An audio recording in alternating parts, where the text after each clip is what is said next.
5:30.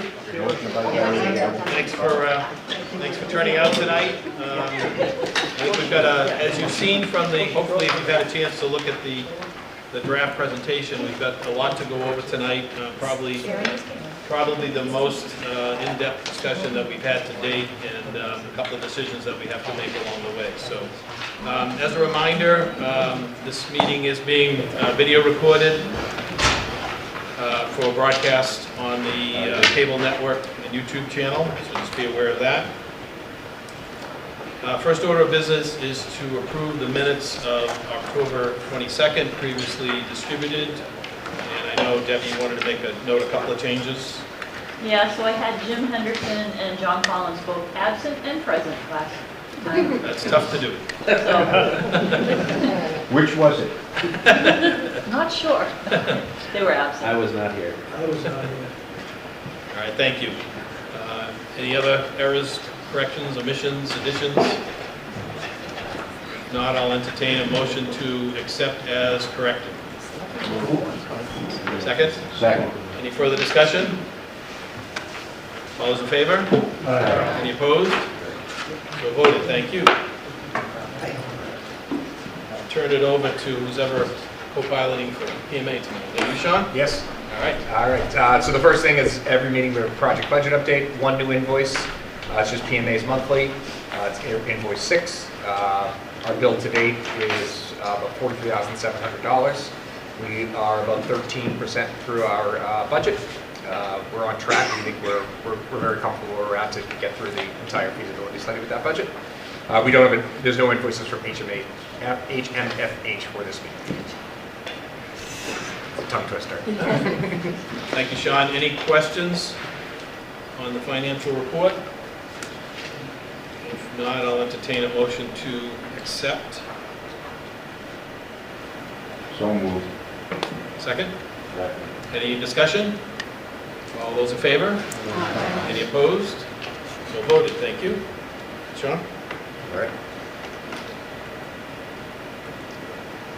Just a reminder, as we always do, we are still in the feasibility period, module 3 for the MSBA, and we'll be in that for another year. And we'll move on to design update from James. Okay, so, I always post the work plan. These are meetings we've worked through. We're up to meeting number 5 today. We'll be reviewing the space summary, which is a program of all of the spaces within the proposed project. And it's a document that we worked through with the district. We'll go into a lot of detail on that. We're going to review conceptual costs. You've received the presentation and have had a heads up on those. We're also going to be reviewing the remaining sites, so Roselle and Howard, and potentially voting on which site to move forward with for PDP. If you're not comfortable making that vote tonight, that's fine. You just have to come back. So we have a meeting number 6, if required, for November 26th, which if we don't vote tonight, hopefully we'll be moving forward with a vote then, allowing us to meet the schedule for submission to the MSBA. Again, I'm going to keep including this slide as just sort of a reminder as we go through our presentations of what are the big picture goals and what were the concerns. I'm not going to necessarily go through these in the meeting, but every time we send this file out or it's made public, this will be a part of it. So with that, I'm going to pass it to Lori to talk about the space summary. Do you want to sit here? Yeah. So, as we've been talking about, we've been working with school administration and staff. We completed the educational visioning, and then from there was the development of the space program. The program that you sort of held it down to the most important columns. The one on the left is the name of the space. The one in the middle is what's proposed, and the grouping on the right is MSBA guidelines. So it is their Excel file that we work with, and what we literally do is we plug in the enrollment on the bottom of the file, and it populates all of this right-hand spaces. So really what we're looking for and what we've been talking about is trying to make sure that the space program we develop is within the MSBA's guideline for square footage. As we've all talked about, the district offices is separate from that, and we'll talk about that tonight. So we're not going necessarily over every single line, happy to answer any questions about them, but really the key point, which one, what I do? See, this is why no one should let me touch it. Put it back, put it back.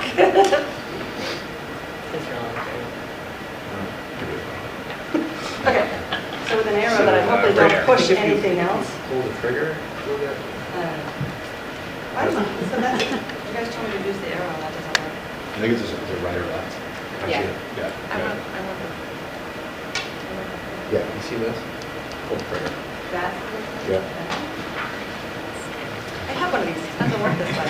Okay, so what we really want to point you out to is the overall section of the square footage that we're looking at.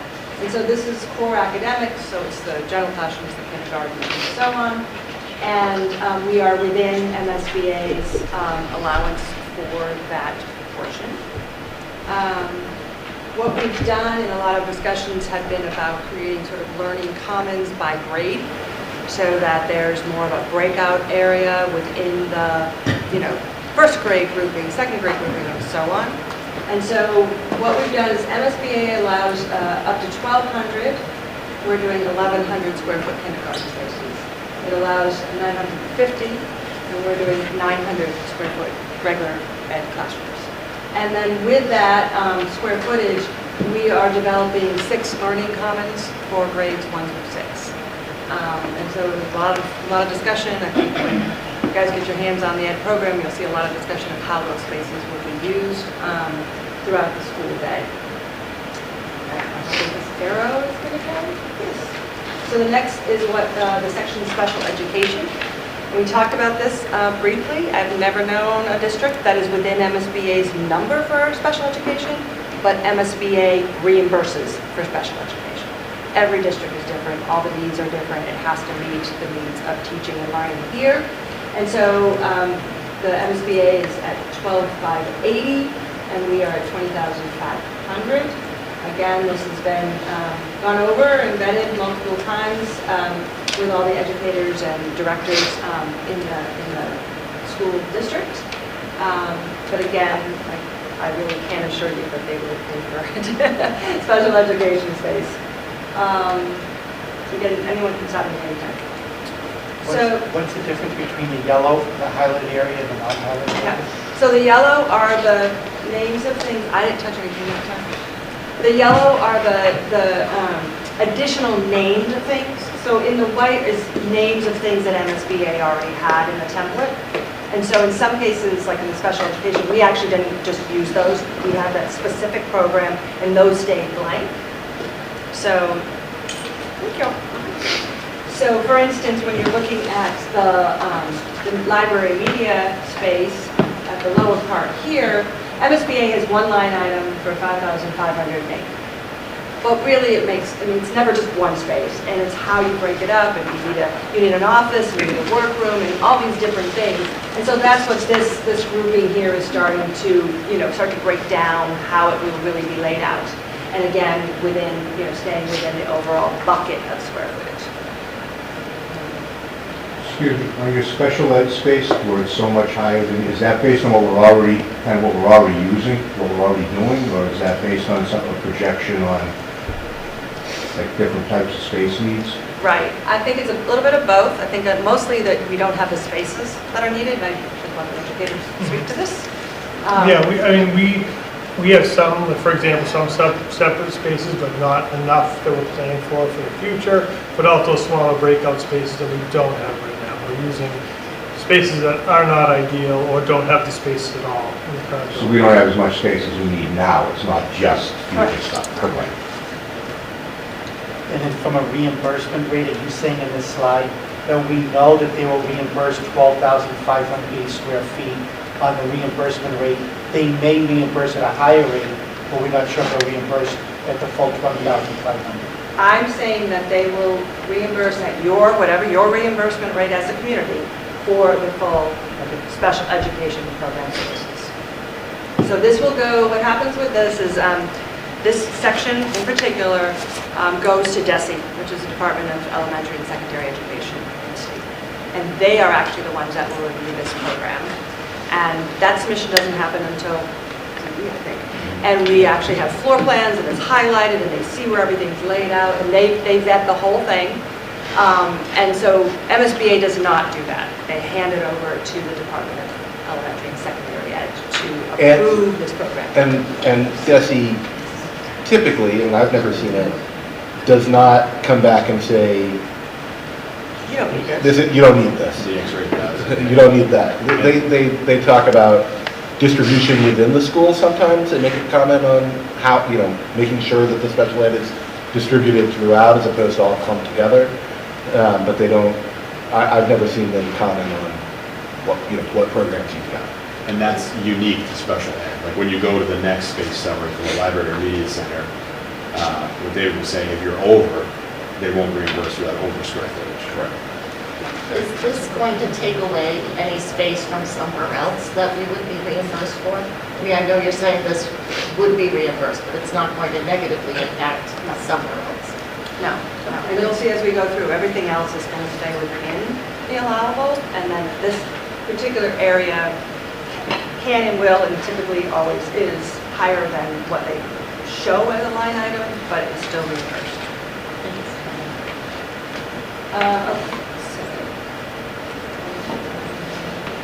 So in here, we have the art and music, which again is within MSBA allowable.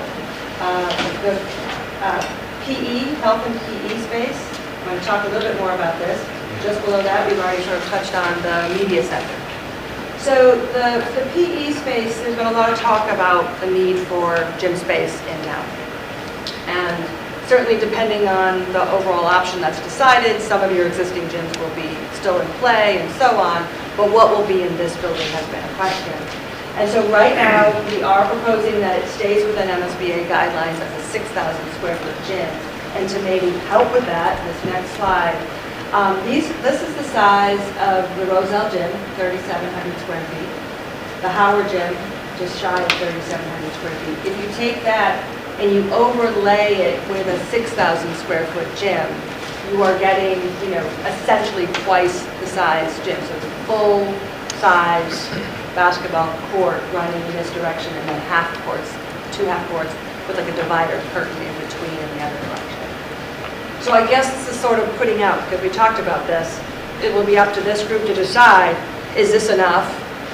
Get fully reimbursed with MSBA, or does this project need to be able to build a larger, bigger, separate, any combination of more gym space that would not be reimbursed by MSBA. They'll let you do it. Back in the day, early days, I remember, they wouldn't even let you do it. They'll let you do it, but anything over that number that we were just looking at, 6,300 in this category, even if we have all the justification in the world of why the community needs it, they're going to say, okay, then the community will pay 100% for it. And Easton was about 6,300 square feet for those of you that saw it. How big is the one here? The one here? 12,000. 12,000. What, is there space for bleachers built in to that, or would there be? What do we Yes. think? Yeah. Yeah, there's about, space for about 100. So from the YAA standpoint, the facilities we have now, we're barely making do with what we have. And we only have the 2 gyms plus the high school sometimes.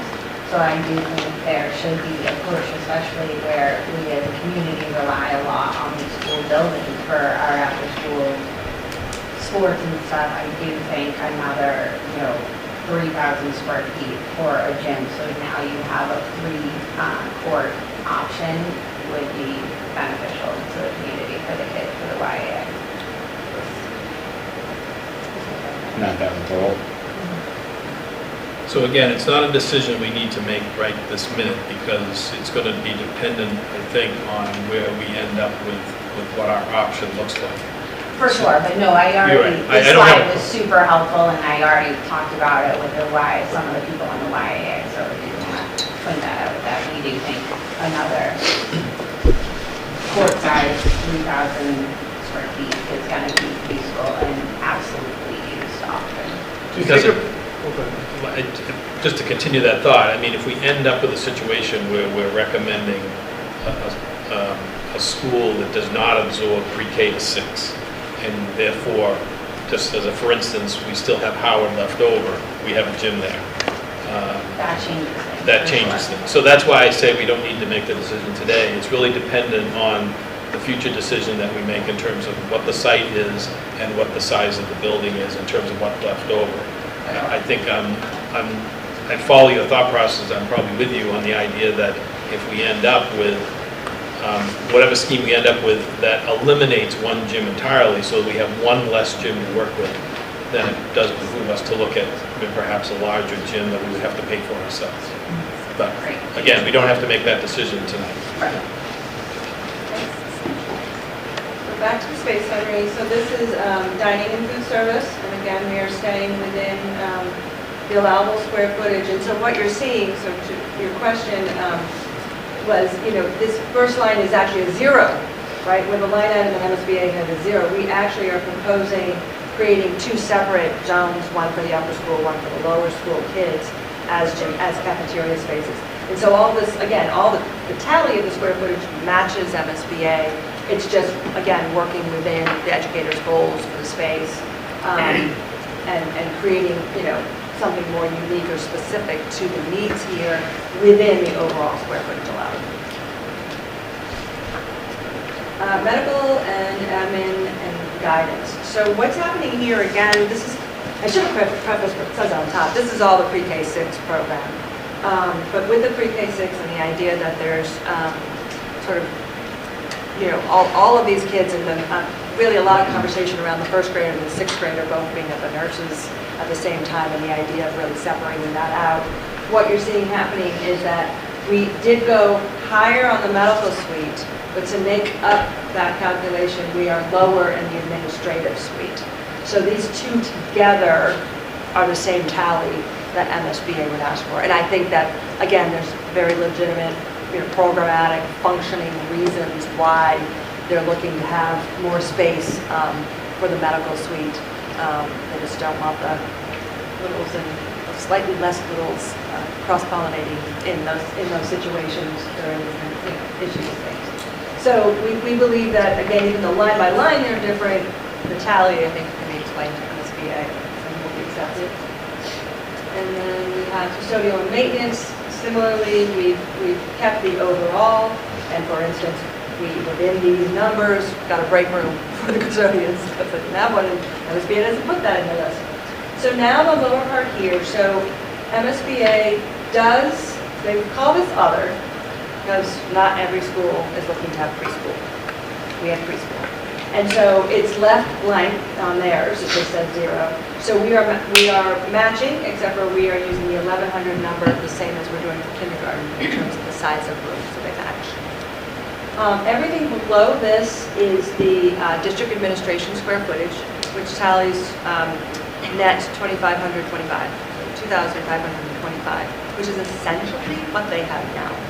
So there's not really any going above and beyond and asking for the moon. It's really taking and really making the right square footage of the right number of offices and, having a very efficient layout. So that was this down here, which again, meeting with administration will work for them. And that's this note here. I think that might be my last slide. Yes. Oh.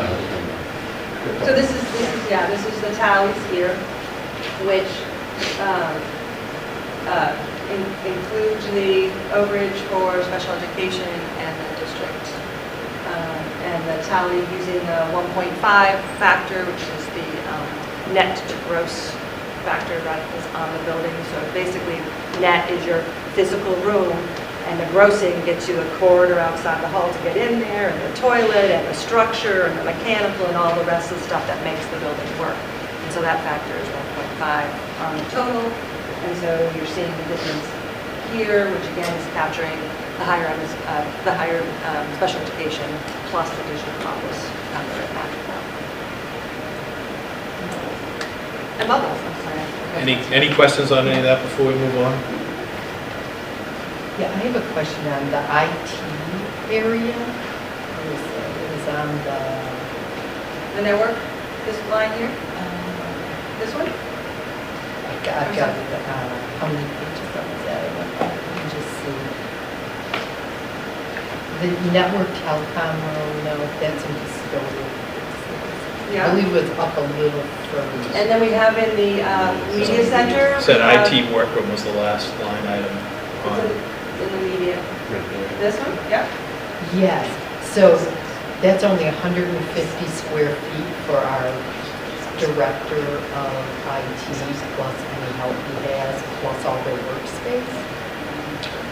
What are you asking for? Keeping his office up here, I think.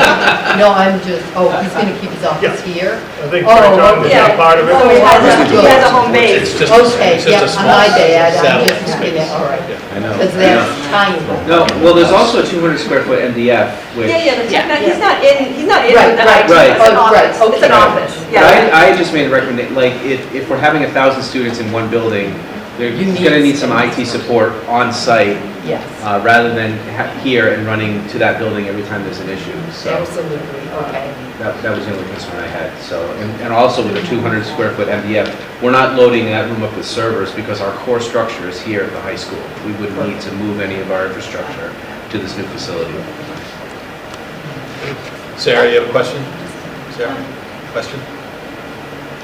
So the last image on this stuff, I think, well, almost the last image. So this is what we call basically a bubble diagram or an adjacency diagram. And so what you're seeing is the circles are the size square footage of the programs in relationship to each other. So there's a scale to this where, you know, if you can see that the dining space here is similar to the athletic space here, just in overall square footages. So what this tries to graphically show is a lot of what we discussed in the educational programming about having a lower school and an upper school, having separate sort of distinct entrances, coming into the building, having administrative there, all your shared use programs where again the public can easily access them, and then the groupings of the classrooms, pre-K, K, 1, 2, and 3, 4, and 5. Plus some of their specials would be over there, so a music and an art at the lower school and a music and an art at the upper school and so on. So it's just a graphic representation to show both what the space summary is saying, but also what we learned from the educational program components with the teachers and administration. Just a quick on pre-K 4, which without going through every single slide, you can see the comparison of each section. Again, special education is over what MSBA would allow, and others are all in a line. And yeah, so that comes out to the square footage here, which again is still special education and the district over, the MSBA line item over here by a certain amount. And that has a similar bubble diagram, just splitting it out, pre-K 1 to 2, 3, 4. Any thoughts or questions?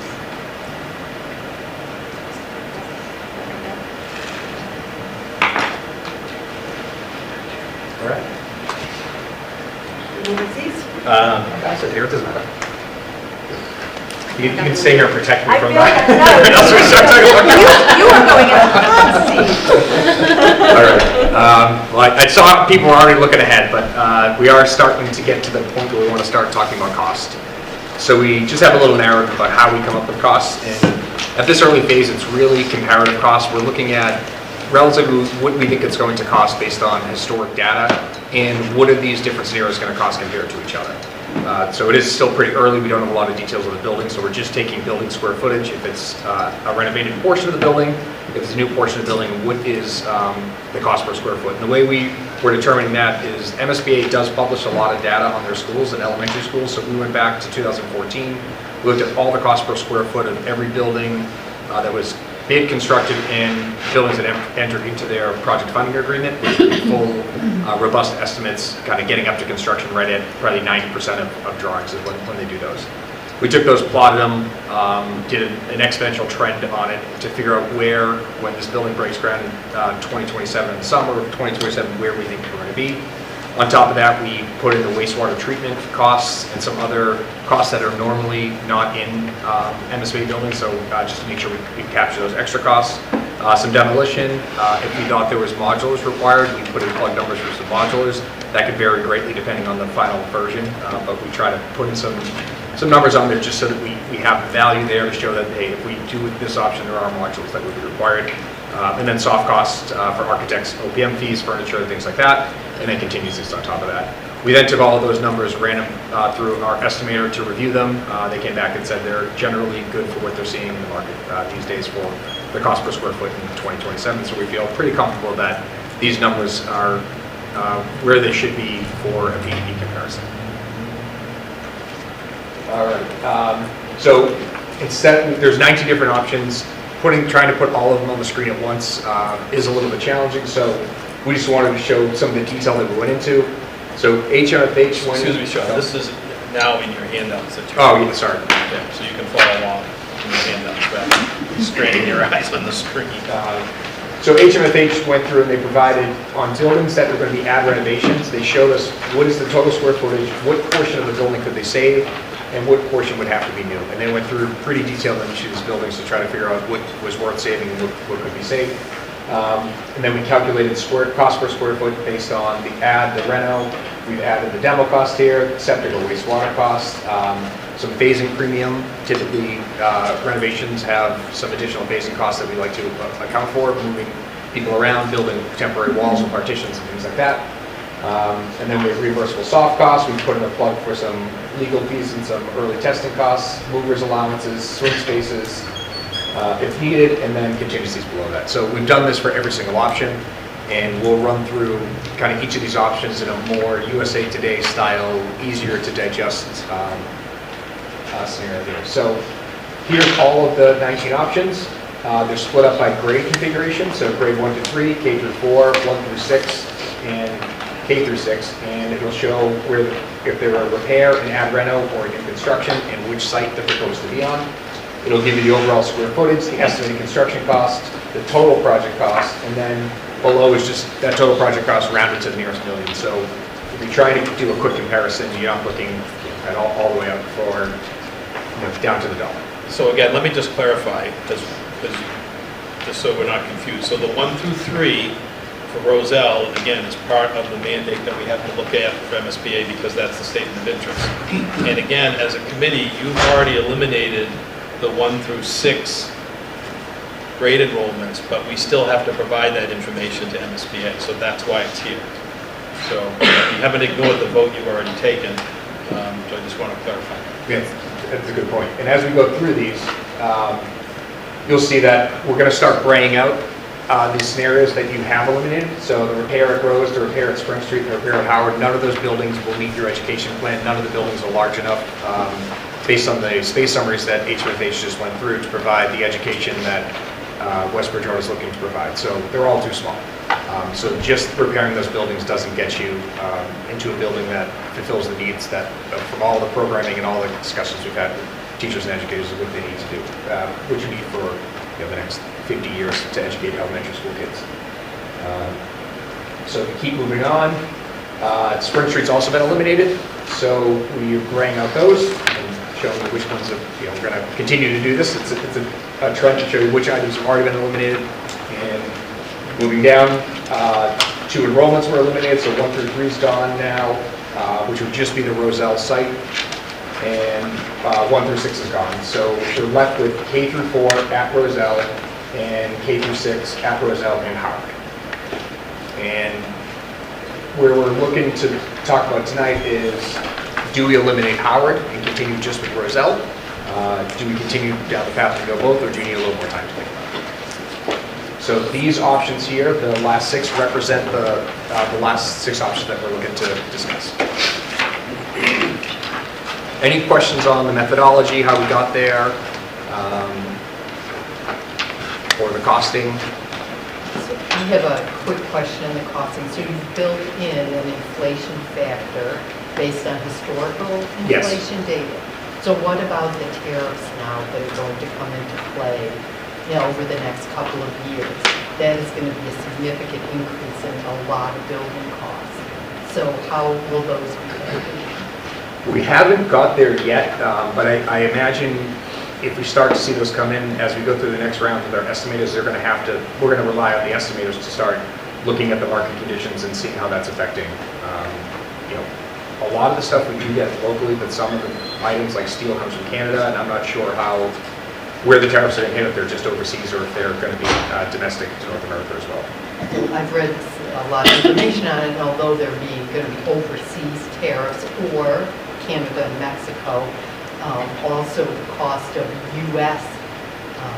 Materials is going to rise significantly to almost match that. And so I just want to make sure that as we get closer, obviously these are just early estimates, but at what point do we put a firmer number in place for voting for the town? So like Sean indicated, when we move into our next phases, like in PSR and schematic design, we're going to have more detailed estimates. And date, is that in the next 6 months? I'm sorry. So we'll roll into PSR and starting in January, which will be about 4 months long. And then after that, schematic design will be about 12 months long. Okay, so there's time for Six, adjustment up or down. 6. So we'll get a new estimate. Before your vote, you Yes. have a cost estimate on schematic design set. It's based on Based on the most recent economic data and much Okay. more detailed drawings. Yeah. More And that's, detailed site and that's plan. why you don't vote now. Well, It's obviously, so that right. we can get. to No, that I level. understand that. So for the purpose of tonight, really what you're just looking at is the comparison factor, not the whole number. Right. Yeah. I have a question. So with options 5 and 7, grades K through 4, that's, at Roselle, that's doing nothing with Howard Correct. Correct. Other than pulling grade 4 out. out of it. So it's more But no, What is the actual number, not actual, what is the number per square foot? It varies by option, but it's around, all in, it's around $1,100, somewhere in that range, yes. I think the average was like 1114 across all scenarios. And that's total project cost. Design fees. Construction, total Yeah, total project. project cost. And the one thing also to note is that any scenario here only includes demolition of a building on the site that it's on. So if you build on Howard, these numbers don't include demolition of Roselle. If you build on Roselle, and vice versa, don't include demolition of Howard. And these numbers include the 1.2 million that is already being spent now, is that correct? Yes. Okay. What about on 5 and 7 grades K through 4? Do those numbers, since we're going to be pulling a grade out of Howard, I assume there's going to have to be renovations of Howard. Does that include these numbers as well? So that will be above and beyond. If you renovate Howard, it'd be above and beyond this. Well, I'm assuming that there'll have to be some changes in Howard. It's right now 4 to 6 schools, so minimal changes. If we were moving pre-K up, yes, there'd be substantial changes, but more minimal changes to just keep that as an upper elementary. There's certainly changes I want to do, but We're going to have to go back, if that's the option we choose, and we want to do some sort of substantial renovation to Howard at some point, you're going to have to go back to MSBA. You can't do a renovation of Howard under this project. Yeah, but I think we should have an idea that it's going to cost us more money. Right, so the number on the screen here is really just the beginning. That we're going to have to go back for a second round. I guess it all depends on what sort of renovations you're looking for at Howard. Right. Because you'll be freeing up space technically to grow at Howard by pulling out grade 4. So I'm not sure what renovations you'll be looking for, whether, mechanical, electrical, roof. I know there's an upgrade in the 90s, so it would all depend on what those factors are. But right now, this is just pulling out 4 and moving them to the K through 4. And I think to your point, Dan, the point is Spring Street is not impacted here. So ultimately, if that school wants to be abated, demolished in a ball field, that is a cost down the road for the town to improve this site. So same idea. And I think too, pulling just the fourth grade out of Howard doesn't really, down the road, will not create that much space, because the specialists are already don't have a space to teach. So you're only freeing up 5 classrooms right now. And using projected enrollments, those 5 classrooms would be filled with 5th and 6th grade students, not, so we'd be back to specials on a cart. So it would keep Howard at status quo, which is overcrowded. I think what we're seeing is that the K-4 grade configuration really doesn't work because it puts us in a position of coming right back to begin a new project. So I would make a motion that we choose to go with pre-K through 6. We're going to table that for now, David. We got to get through all this analysis first. All right, I thought that's what we were. No, we're not there yet, but we're getting close. Jumping the gun. But there is some conversation around that in relationship to the 2 sites and what can be done on those sites. Right. So, we're focusing on the sites, but there's implications to the sites. Right. We really need to focus on the site tonight, and we can still walk away with still doing more analysis on what the grade configuration should be at that site. And I think overall, again, to the points that are being made, again, we don't have this information tonight, we haven't delved into this stuff, but as a community, you're going to want to know what the ballpark is for these other costs down the road. I mean, it's part of the story of this project. If you do this now, this is what's still on the table for the future of the community. And, we don't all want to pretend it's not going to happen. Everyone's not going to say, great, let's just leave Spring Street School here to fall down, right? I mean, eventually it will want to be something. And so I think MSBA is looking for us to have had those conversations as a community with you all, because they want to understand that you understand that you've decided to do this, and therefore you're okay with the fact that you'll want to do these other things later on. So it will be a bigger picture understanding for everybody.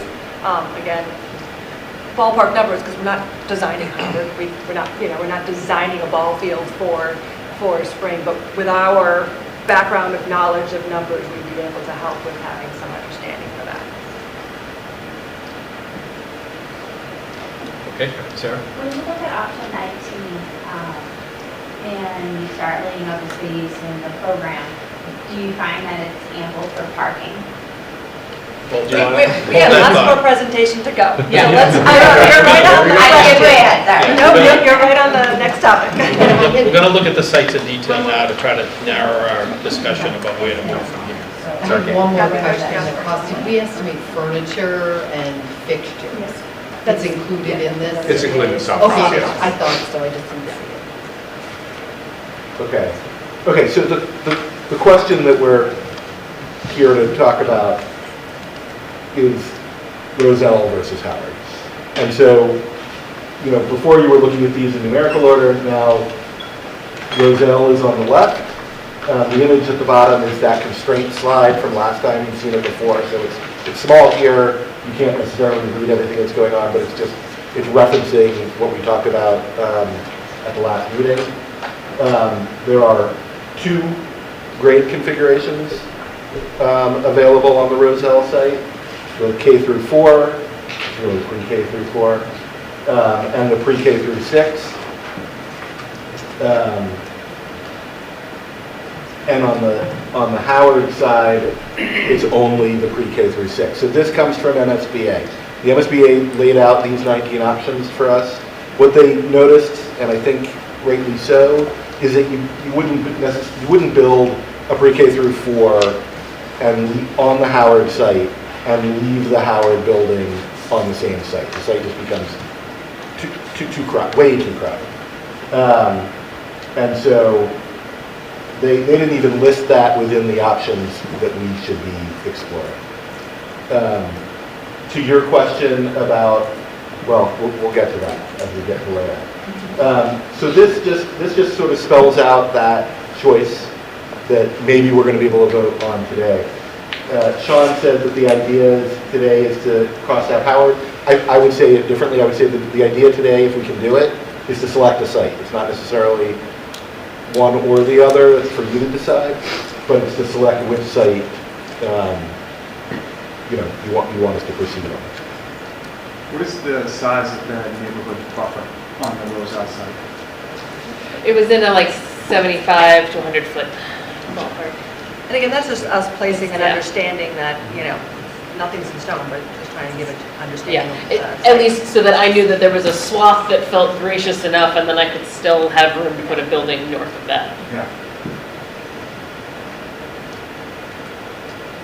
So, focusing on the Roselle site for starters, the Roselle site has space to build, space for parking, space for the building.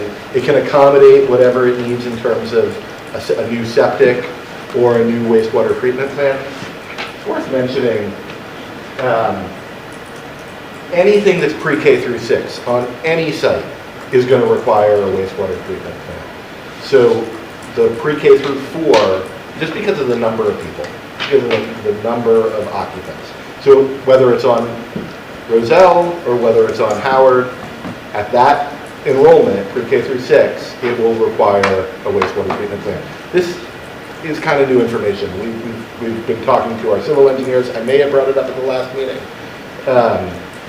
But we've been talking to our civil engineers and gathering more information, and that is the reality of it. At that size, wastewater treatment plant. Pre-K through 4 on, there only is a pre-K through 4 on Roselle, so I don't need to go into that. And that wastewater treatment plant, is that a building, a structure?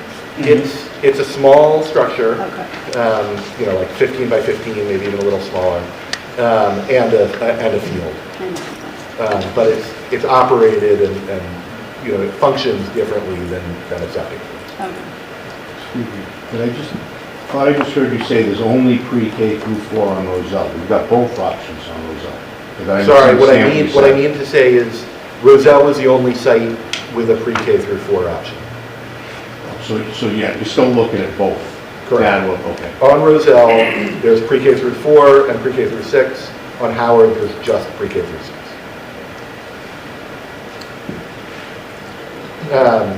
And sorry, and Donna, just to follow up on your train of thought, we've said this before, but the wastewater treatment is 100% on the town's down. And with a cost estimate of 4 million. 4 million. 4 million, 3.5 today, 4 million tomorrow. Yeah, I agree with what you're saying, and you could also maybe say that same about a septic, right? So basically, MSBA has caps, within their enrollment allowances, and they have caps on the cost per construction, caps on how much you can spend on a site. And to Gary's point, a wastewater treatment plant, and likely even the septic, would be beyond that cap. Again, allowable because it's necessary, but it would be beyond the site cap allowance. Yeah, I guess the point I wanted to stress is there's an extra level of complexity with the wastewater that's going to add to the expense. Yes, it Town definitely is expense. more expensive than septic, and I think, maybe people know that also it has more maintenance and upkeep over the life of it. But it is something that is triggered by gallons per day. There's no real, can't get around it. It's a formula. Is there a life expectancy difference between a wastewater treatment plant and a septic? Good question. Septic's about 50 or so. Not really. It's the equipment, you have more equipment in the treatment plant, so you're gonna have more things that could go wrong. That might have to be replaced, but as far as like the be all and end all, they're pretty similar. Okay, so the Roselle site has space to build. It has space for this either septic or wastewater treatment plant. It maintains this pre-K through 4 option as an option.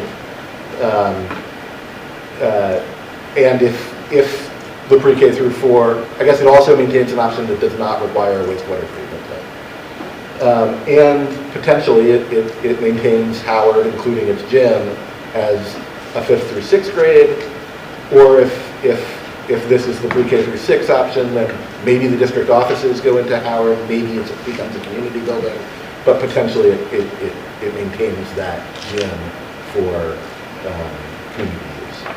So the gym space that was quoted earlier is for pre-K through 4 or pre-K through 6? It's identical, that's correct.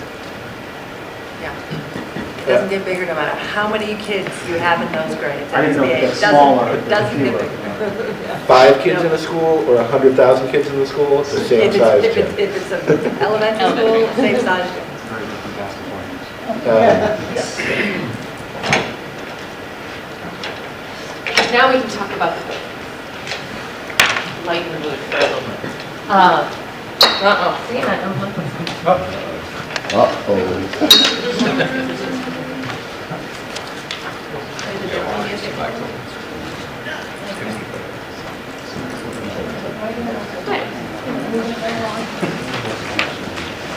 The chair was there so you don't fall. I'm sorry. Is that was my dog? Okay, so I'm going to run through a site layout plan, building footprints for those 6 options that kind of narrowed down the pricing to that were just on that last slide. And these footprints, some of these options you've seen footprints for previously. Updates that are here today are more taking into account that lower school and upper school notices, and I wanted to make sure that having those clusters would work programmatically in the building for how that footprint would lay out.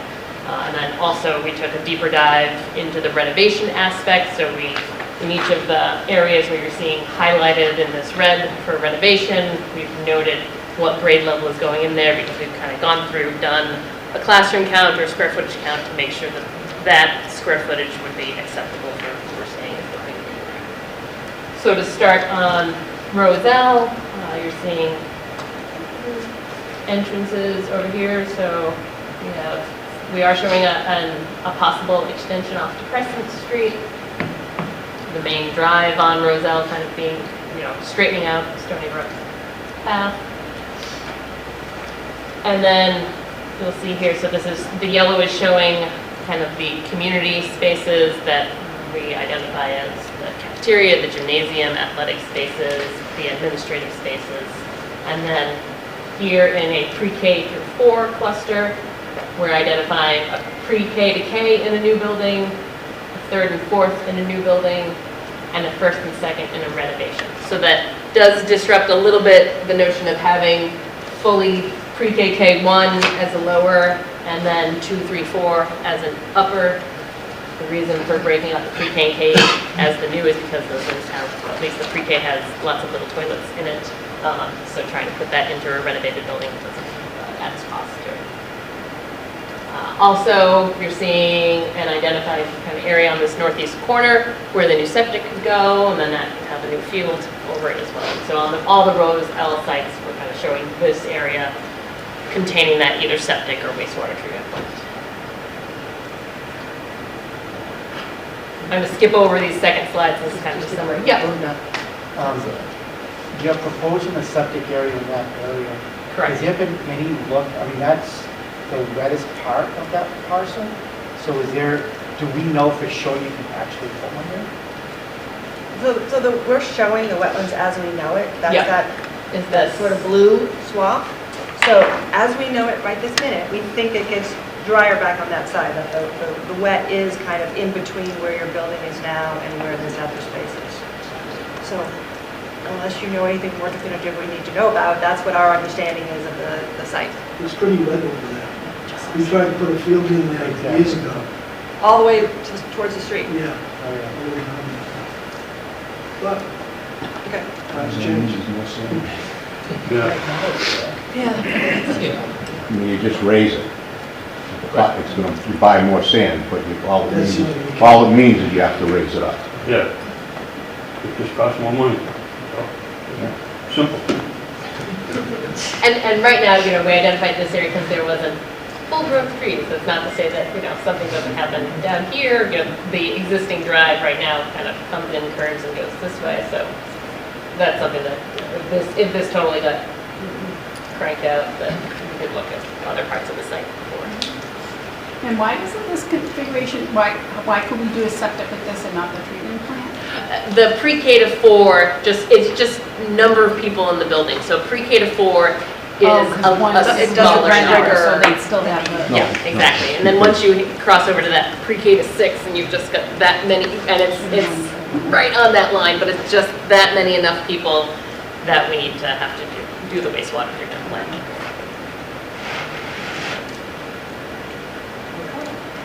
All right, and as I go through, this second slide of bullets essentially what I just said, but put it in there for as we distribute the presentation to folks at later times. Okay, so in this option, now we're looking at a full new construction. So the dashed outline you're seeing here is the existing Rose L school. Same scenario at the moment that we're showing for septic going in because it's the pre-K to 4. We're showing a new building at the lower portion of the site. You'll note that we are building the new septic as kind of an enabling package first off, and that would allow, if the building footprint, from our 10,000 foot looks at where your existing septic is now, there's a chance that that might be on top of it, so you could still build your new septic here, temporarily plug in the existing school building, and build the new school building. And then, once the new one's up and running, demolish the existing building. And what do you do since they're going to be building where the existing facility is? You would tie the existing facility into the new septic so you do the new septic field first, tie the existing building into it temporarily. But what I'm more concerned about Yep. is during construction phase, what are you doing with staff and students at that point? Where do they go, where the The modules? existing where the This modules- is a new construction, so it'll Yes, stay. you're still, everyone's in this building for the entire time that this is under construction. But there's going to be a new building where the existing building. No, that's the outline of the old building, and there's That's a field. green And field. green is field. Oh, I'm so sorry. Field. Yep. Yeah, so this is just the outline of the new building here. It's a little more washed out on that screen than on that screen. It's supposed to be green. So in this scenario where it's all new, we're able to configure the lower school, upper school within this academic bar, as needed to maintain that lower school, upper school configuration.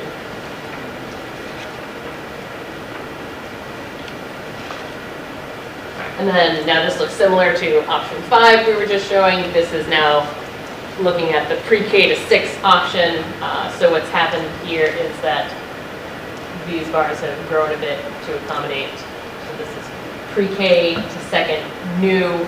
That would be your whole lower school pod. Then we're building 3rd, 4th in the new. And the reason I'm showing 3rd, 4th in the new is so that you could build this. Everyone who is in Rose L can move in. Then this bar of the existing Rose L becomes renovated, so then that 5th, 6th grade enrollment who was at Howard would then move in after in a phase 2 configuration. And I don't know how familiar everybody is with Rose L, but just for 2 seconds to say, the reason why we chose this portion to renovate and not these other sort of wings, if you've ever been there, it's a ramp up and a ramp down, but they're not accessible ramps. So nothing, the 3 sort of volumes of the current building are not all at the same level. And so basically it's picking one, which is where that core academic spaces are crossing as the piece to renovate. Also, the other spaces do not, the sizes that we need, certainly don't have the pre-K and the K and all of that. So there's a lot of, teamwork to sort of really decide if you are to keep some of this to renovate, what makes sense.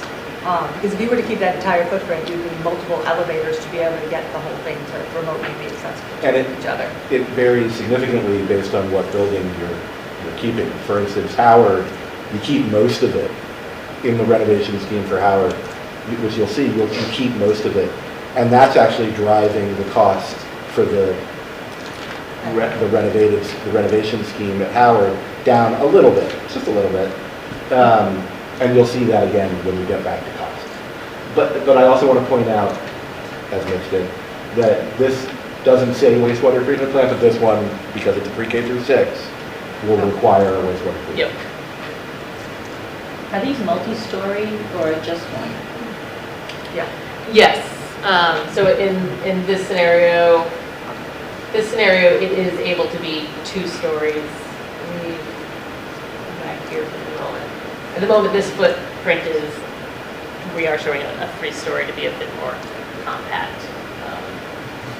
There could be potential if that really grew out, it might not be the nicest massing, but if a 2-story versus a 3-story became a sticking point, we could work to solve it in a 2-story solution. They are all at a minimum 2 stories, so there's not any scenario here that's at a 1 story, except for the renovated pieces. The renovated pieces of Roselle, the renovated piece of Howard would stay as a 1-story portion.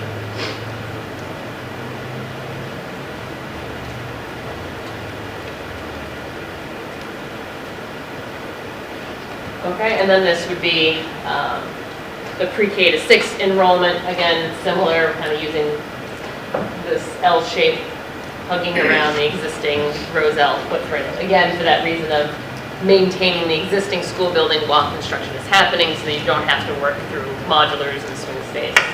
You're able to build the new building, demolish the existing building.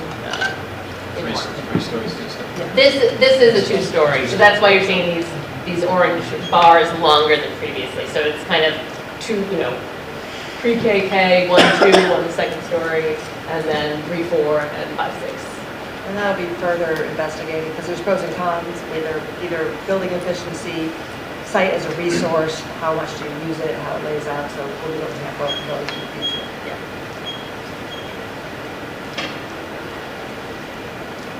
Okay, so those were all the Roselle options. Now we're going to look at the 2 Howard options. Again, really what we're talking about today aren't the nitty-gritty of each individual option. It's the 2 sites. Howard had very limited space to build because of all the other programs on it, and it's just a smaller site. It can't accommodate a wastewater treatment plant on site. We think that wastewater treatment plant would be required, so it potentially could be built on another site, but it can't really be accommodated on this site. We don't believe. So let's call a timeout right here before we spend a lot of time going into the other options. I mean, that's a pretty critical point there.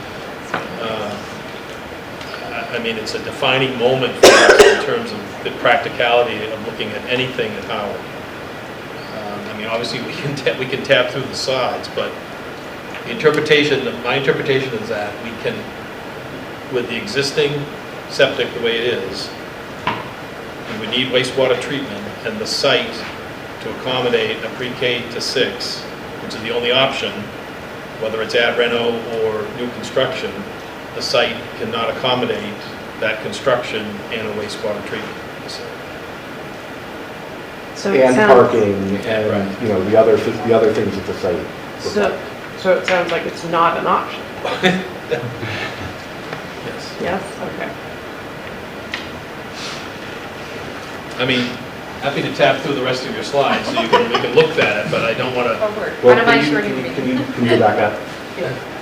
I'll just keep going. Yeah. Just because. Yeah, let's do that, but let's do that with the notion that this is the defining moment for us right here.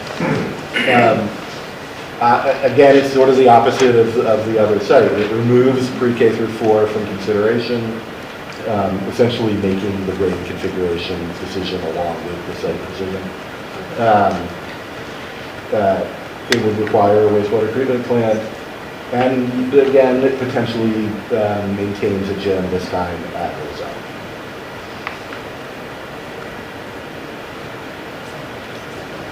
And so we did these footprint layouts on this site really to kind of at least have come full circle with questions that got asked before. What really fits here? And is that building going to be looming behind a Howard building? Yes. It can fit, we can make a design that's working and bringing all the pieces on site. It's going to sacrifice the fields of the site. It's going to take up a lot of space on the site. There's a bit of parking shown here in a pre-K to 6 enrollment scenario that probably is going to be very full very quickly. you'll see, we're highlighting, yes, the wastewater treatment plant occurs off-site, so that would need to be found in some sort of other town land that it could be plugged into essentially.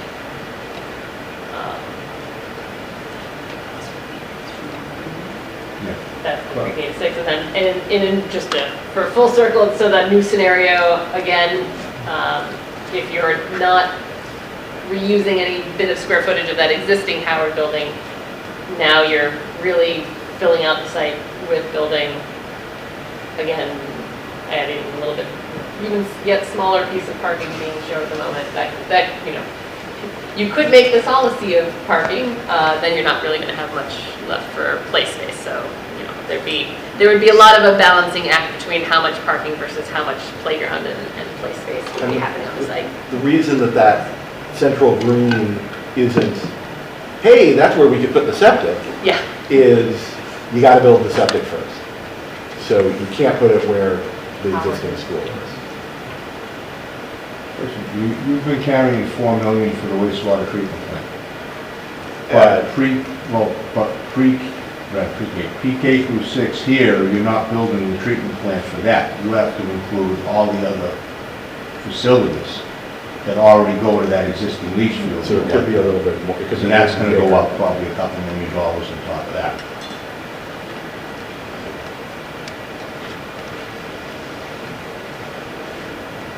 So that leaves us here. So, you've seen this. This is kind of the choice that we're wondering if we're ready to make between Roselle and Howard. I think we'll open it up to discussion.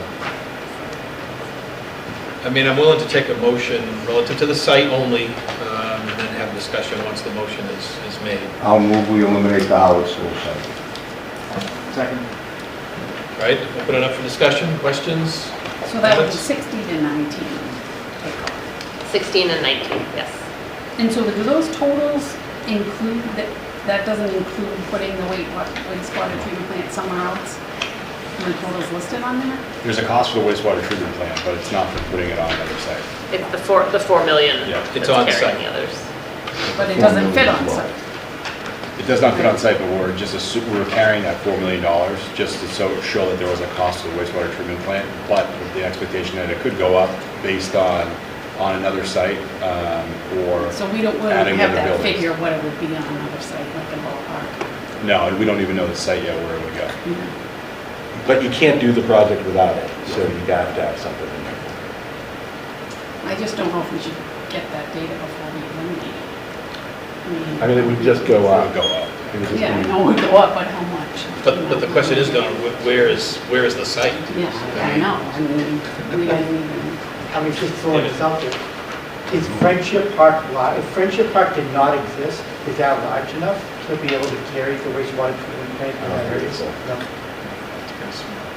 Sarah? So basically, if we go back to like any of your options, like option 16, at the end of the day, we all kind of came, or a lot of us came into this thinking like a campus style would be the best. But this site, what you guys fleshed out, is just not feasible. It's not feasible from a parking standpoint. It's not feasible from a wastewater standpoint.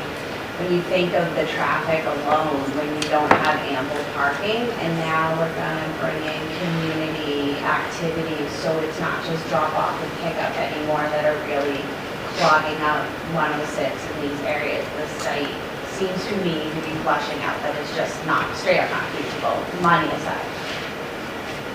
Fair? Yeah. Others? Yeah, I think the only thing I want to add is there had to be some consideration as to what we're going to do after the project is complete. And Rose McDonald's property is not close to the existing school system, which I know was a key originally. But the second component to that is Rose McDonald became an attractive site to be able to sell off, to be able to bring in some revenue. It's separate, it's a large parcel, it can be redeveloped by some developer. And obviously, eventually, I know we're trying not to do this yet, but eventually we've got to talk about cost, right? And you can't sell off Howard. You can't sell off Spring. Neither one of them leave themselves to that ability. So, and everybody's gonna make whatever decision they're gonna make. I just think that part of that calculation always was that we thought we were gonna be able to sell off a parcel at a later date to bring in some revenue. So if we move to Rose McDonald, I think we have to recognize that neither of the other buildings are going to bring in revenue because you're not gonna sell them off. And that leaves you then at that point, two buildings to figure out what to do. That's just the reality of it. Yeah, and David, that may have been discussion that was happening within Town Hall about that I site. don't think so, Karen. Well, I don't think we discussed it here. No, we didn't discuss it here, but it would be, Yeah, right. it would be impossible for people in general not to think that Yeah. eventually there's something down the road that you're gonna do with buildings. Right. And so I wouldn't say it was just a conversation. No, but my point is, it wasn't, I don't think that was ever a consideration that the school building committee ever had in terms of its deliberation on what we were looking at as options. I agree. I agree. Because at the end of the day, didn't we go through or the team go through every single property that's available for the new school that the community needs? And there were no And two, other we don't own options. yet. Yeah. And we could all, we own property on Lincoln Street now that we could sell the development if it doesn't go for where it is. You never know what you're gonna actually do. That's conjecture way down the road in Roselle, because that's probably, to try to say you're gonna sell it and get something that's gonna make that big a difference. And Howard, you do that, anything on that site, we bought Lincoln Street because we need more fields. Well, you're wiping out the only two we have besides the one out here, if you do Howard Street. So you can say, well, we could sell this and maybe get some revenue from here, but you're also gonna be adding millions more of unreimbursable money that we then have to find a place to put. And really recently, the town kind of indicated they're not willing to spend money on fields. So you're talking about taking the 198 million at Howard Street, and between the extra on the wastewater and the stuff with the fields, you're gonna be having that into 210, 220, real fast. And I know we're not talking money tonight for the decision. I mean, my gut was this was too early to be making this decision tonight. When I walked in, where Roselle keeps them both options open, I think it's kind of, we're not really losing that much because Howard is going to be a real problem. But that's what I said. I was thinking, yeah, this is too early. But if you're saying we need to make it tonight or in 2 weeks, then probably losing Howard makes more sense. Gives us more options over it. And I think not that any of these costs are firm. I think there's less chance for things that we know are going to drive the price up than what's at Howard. Yeah, let me address the need to make it now or in 2 weeks. We need to narrow this down to one site during this phase, this PDP, preliminary design program, so that in the next phase, starting in January, we can get our geotechnical engineers out onto a site doing borings. We can get our civil guys doing water tests and really understand all of the conditions across a site. We can't, we determined that we couldn't do that for 3 sites or 2, so that's really part of what's driving this. We need to pick a site so that we can roll into the next phase and really get down to the nitty-gritty of what that site offers. I mean, we're with you guys. I mean, the more we delved into it and we created that diagram over there on the right, we went, oh, we want to put 10 pounds of stuff in a 5-pound site. I mean, you just start to realize all the things that are happening there, which is why it's a central site and why people love it, and it's at the library, and it's got all this great stuff. But to sort of pile on more students and more traffic and more activity, let alone the underground needs of, septic and wastewater and all of that parameter. Again, when we sort of put that diagram together, we're like, okay, we're kind of running out of room. And we didn't expect it either. I mean, again, it's all this, the more you look, the more you sort of try to put things together as we understand it. So we hear you're sort of like, we always thought it was Howard, it may not be Howard, but again, it's just the more we delve into what we have there. And I mean, the interesting thing, I mean, again, I don't know whether we'll end up with the pre-K 6 on McDonald, but the idea of these two very distinct upper and lower campuses for the school that really aren't very far apart is kind of still, I think, solidifies the community into this central area in a unique way. All right, go back to the motion on the table. Are there any other questions, comments, concerns?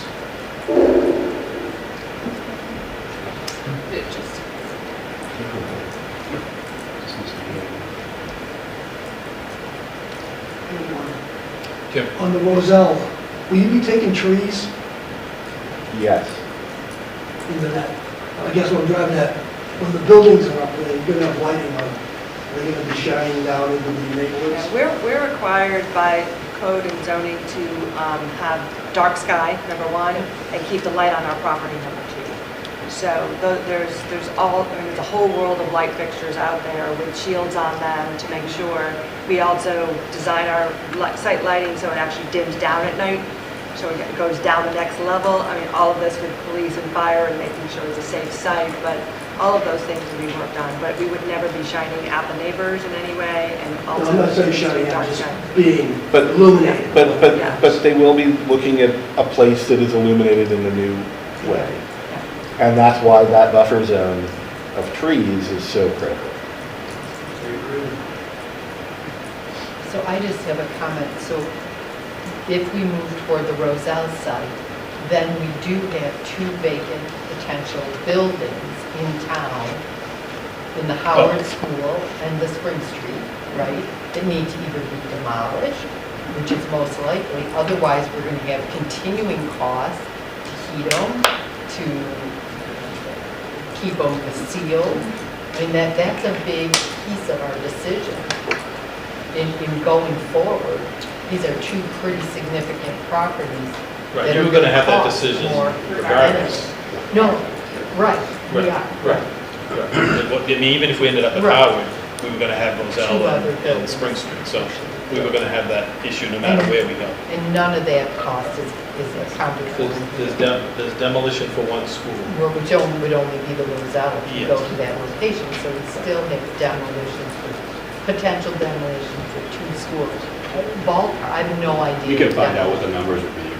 We have the numbers for demo of every building because in each scenario, we've calculated it. So you have included that? We have, so, yeah, so like for a Howard, for a spring site, we know what it costs to demo the spring building and just fill it in. We don't have any cost to put a field there or anything like that. So ballpark, what is that? 12 bucks a square foot plus 20, 30% on top of that, calculated out for total construction costs. Is the issue of demolishing a second school if we go pre-K to 6 at Roselle, a no discussion, no starting discussion with MSBA? I don't think that they would cover the cost of it. They wouldn't reimburse it, but I mean, they could say you could. I mean, it never hurts to ask, but we just don't think that they're going to go on to another site that we're not working on. Even though they should accept the fact that we're taking kids from that site. It should be part of it, but. We checked recent projects that we've done, and they did exclude demolition of the offset building. They allowed the building that was on site, and they allowed you to demo it, they allowed you to include it as part of the project, but they did not reimburse it. And that could be helpful in terms of, again, it's an upfront cost, but it would be taken care of within a cost, larger scale of the total exactly. project. Leaving the Howard School does give us an extra gym, but it also could be used for district offices, which would save money if they weren't put into the new school, which I don't love that idea, but that's a potential. And it could be used as collaborative space. A lot of collaboratives are looking for educational spaces, so it could be rented or leased to a collaborative or some other organization. So there are more potential there than I see at Spring Street. I don't see any real use of Spring Street, so potential field. Anybody else?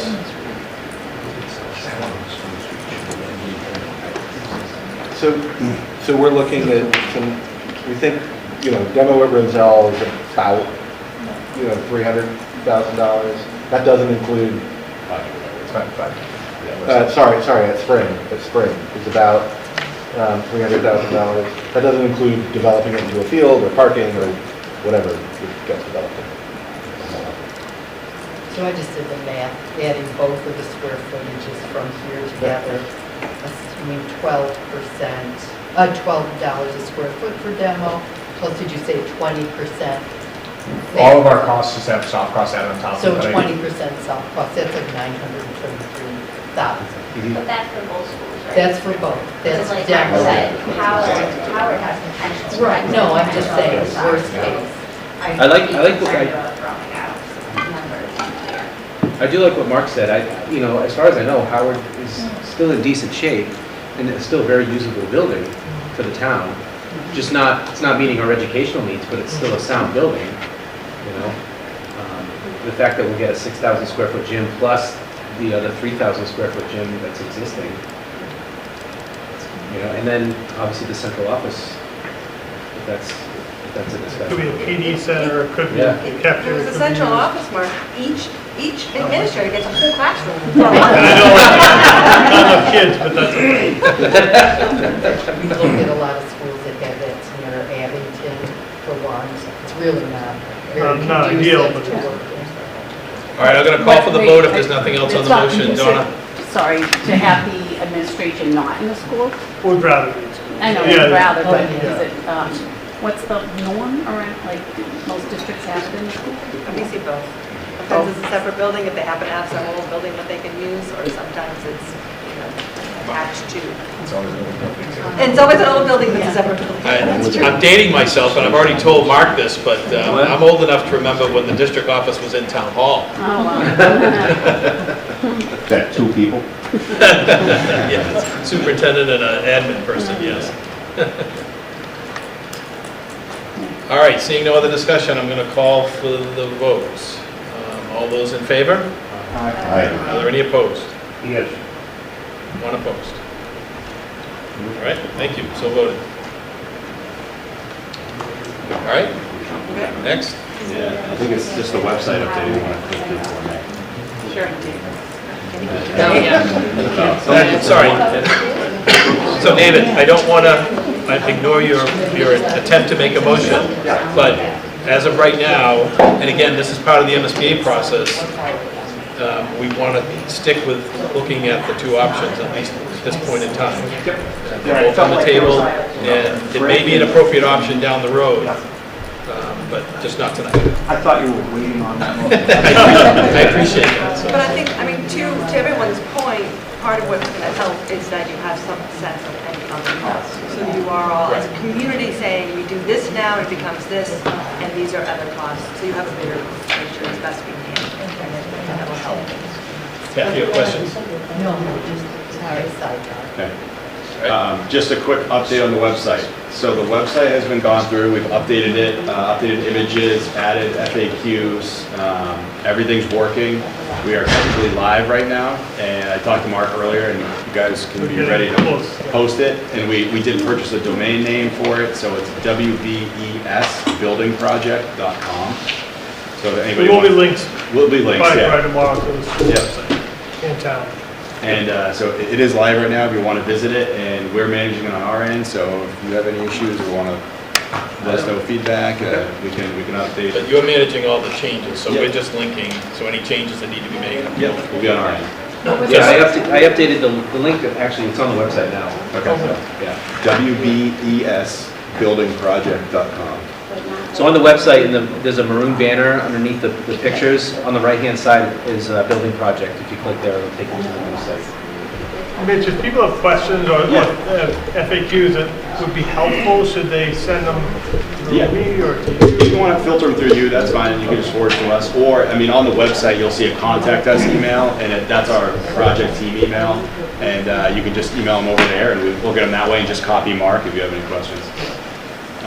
But yeah, so the website's in good shape right now. There is, like I said, there's another contact feature for project updates. If you put your email in there, you'll get updates whenever the website has a document uploaded to it. So if it's meeting minutes or a presentation, you can get notified that they get uploaded. So I think that, I'm sure everybody would agree with me, but I don't think the building committee roster is there. No, it's just a description, we'll be like. I think the we'll roster upload should the be. roster. Yeah, absolutely. It doesn't, I don't think it needs to be the formal one that goes to MSBA, Yeah. because that's confusing, because several of you were listed twice and multiple times, so. Names and titles? Yeah. Yes, People on yes, titles? yes, Yeah, we can names do and that. representation, yeah. Absolutely. Question? And I think we need to capture all the previous minutes. Yep, so I'll have to connect with Mark and get a link of all those, because I don't think all of them were on the previous website or the town website, so I can see what we're missing so far. You want to get those updated? I think we have them since March, so. Okay. Yeah, we should go back to the beginning. Yeah, absolutely. On the roster, just because I've already been asked this by a few people, should we either list who is and who isn't a resident of the town, or put something in, because that's been coming up already from people that are very on the committee, wondering if the people on the committee are actually residents. I don't know if you, and part of me says yeah, part of me says if you really want to identify individuals, so that's why I'm bringing it up to you. I mean, the only ones who aren't residents are folks who are, Yeah, working town, right? who are here by their position within the town, so. Some are also residents. Yes, that's right, right. I think the concern is those people aren't going to be paying for it when we have the votes. That's, and again, I don't know if we want to have, because I mean, hearing people talk, there's all kinds of numbers floating around right have now. been since More than even what we've got on the table. Right. All right, I want my office back in the new building. There's some nice space over on Lincoln Street in the big gray building they're looking around. All right, if you get those inquiries, direct them to me. I mean, to me, the response is, we have people on this committee, by position Yep. as dictated by the Massachusetts School Building Authority, and they're by position. Yep. And beyond that, everyone else outside of that, by that, is a town resident. So, yeah. Sarah? So, last meeting, we were presented with the Bryant Street and the Howard Street, which are gonna go to a vote this Thursday, Yes. unrelated to this. But I just wanna remind us all as a group, because I think there's a lot of, not correct information out there, but basically Bryant Street, our team of professionals said that it was really not buildable or usable for the project. And then Howard Street, the private land, 8 acres wasn't ideal, and it was wet. Okay. And I plan to be at town meeting in case the question comes up. I know Marcy or David could certainly answer the question, but I don't mind answering as chair of the committee, so I would plan to be at town meeting if we get asked that question about usability for this project. And it sounds like Phil's meeting would be good for the FAQ. Yeah. Good. All right, anything else on the website? Nope. Schedule, not a lot of change in the schedule, still in PEP. As James mentioned earlier, targeting December for that submission. Key dates, just the building committee dates on here, so we still have 11/26 and 12/10. Don't think we're going to need 11/26 based on the vote that Right. was made today. Yep. So then we'll Anybody cross disappointed by that? that one off. Everyone will have a nice Thanksgiving week, yeah. And we'll meet again on 12/10. Any other questions? All right, Anything else that needs to be brought up in front of the committee? I really appreciate everybody's input and discussion tonight. We're making good progress, so I really appreciate that.